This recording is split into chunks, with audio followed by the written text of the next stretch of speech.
नरेंद्र मोदी के बाद आखिर अगला प्रधानमंत्री कौन होगा? मोदी के बाद उनकी कुर्सी को संभाल सकते हैं ये 5 शख्स। नरेंद्र मोदी के बाद कौन होगा बीजेपी में पीएम पद का वारिस? सच जान लीजिए। भारत के भविष्य के लिए ये 2 मिनट की रिपोर्ट आज आपको जरूर देखनी होगी। इसलिए मैं इस सदन को और पूरे देश को विश्वास दिलाना चाहता हूं। कृपया करके हमें देशभक्ति मत सिखाएं। अक्सर राजनीतिक चर्चाओं के दौरान एक सवाल जो लोगों के द्वारा पूछा जाता है कि नरेंद्र मोदी के बाद बीजेपी किसे प्रधानमंत्री पद का दावेदार बनाएगी। ये बात आपके मन में भी आती होगी कि मोदी जी के बाद किसके हाथों में देश का भविष्य होगा। देखा जाए तो मोदी कुर्सी का वारिस कोई ऐसा शख्स होगा जो बीजेपी और आरएसएस दोनों की कॉमन चॉइस यानी मिलीजुली पसंद हो। अगर 2024 या 2029 में फिर से देश में बीजेपी की सरकार बनती है तो प्रधानमंत्री पद के लिए सबसे मजबूत दावेदार कौन कौन हो सकते हैं? आपको बता दें, भारतीय जनता पार्टी देश की सबसे बड़ी राजनीतिक पार्टी है।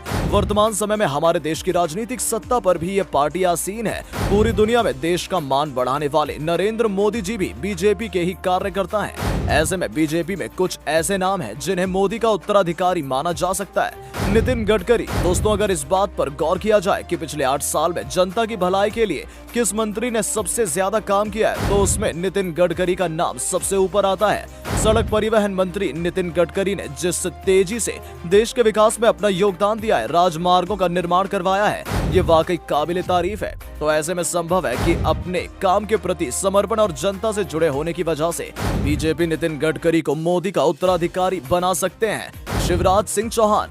दोस्तों, साल 2005 से लेकर 2022 तक लगातार 19 साल तक मध्य प्रदेश के मुख्यमंत्री बने रहे हैं। शिवराज सिंह चौहान भी प्रधानमंत्री के पद के लिए एक मजबूत दावेदार हैं।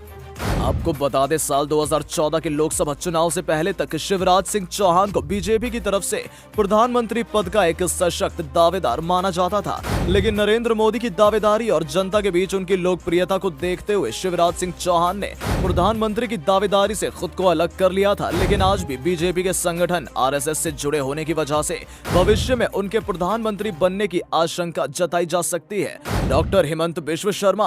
असम के वर्तमान मुख्यमंत्री डॉक्टर हिमंत बिश्व शर्मा की प्रसिद्धि भी ऊपर बताई गई किसी भी उम्मीदवार से कम नहीं है। साल 2001 से 2015 तक भारतीय राष्ट्रीय कांग्रेस की टिकट पर विधानसभा चुनाव लड़ने वाले हिमंत बिश्व शर्मा ने 23 अगस्त 2015 को बीजेपी में शामिल हुए थे। आपको बता दें, बीजेपी में शामिल होते ही इन्हें पहले ही क्रम में मंत्रिमंडल में जगह मिल गई और दूसरे में क्रम में सीएम बना दिया गया था। ऐसे में ये कहना गलत नहीं होगा कि मोदी के बाद बीजेपी इन्हें प्रधानमंत्री बना सकती है। अमित शाह। देश में वर्तमान में गृह मंत्री श्री अमित शाह भी पीएम मोदी के प्रधानमंत्री पद के दावेदारों में से एक हैं।